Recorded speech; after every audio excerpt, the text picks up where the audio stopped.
Hey everyone.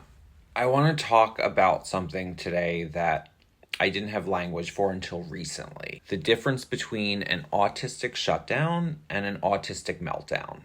And how, for me, shutdown often leads to meltdown if I don't catch it in time. A few months ago, I thought I just had a breakdown.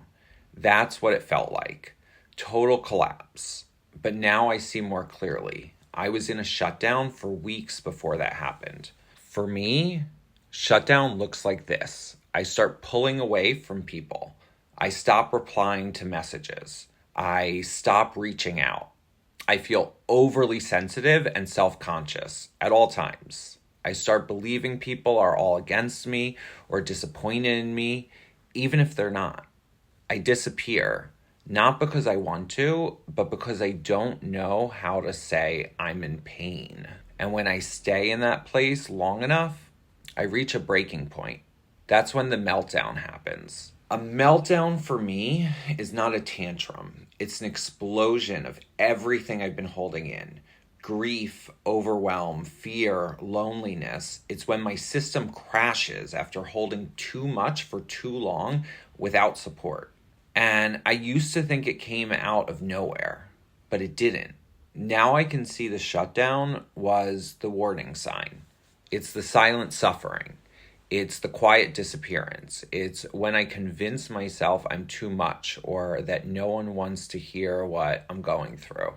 And I've learned that that's the danger zone, because by the time I reach meltdown, I've often pushed people away without meaning to. I've ghosted the ones I love. I've created isolation because I didn't know I could ask for help. I never knew that co-regulation was even a thing.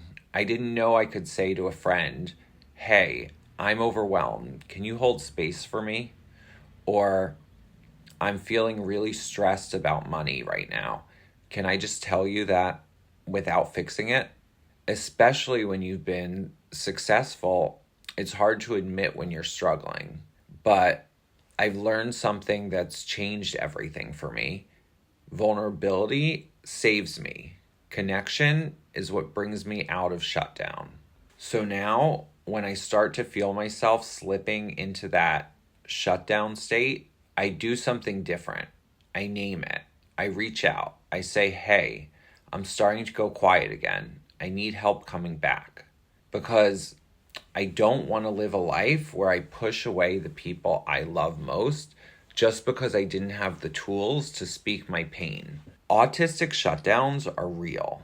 They're not laziness or flakiness or selfishness. They're a trauma response. They're what happens when the world becomes too much and we don't have a map for how to stay present.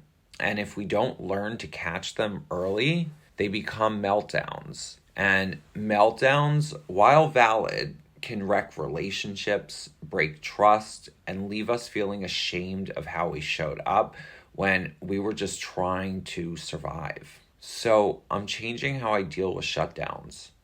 I'm letting the people close, the ones I trust, know what it looks like when I start fading. And I'm giving them permission to check in, not to fix me, just to see me. Because now I know I can say, I'm here. I need help. I don't want to disappear again.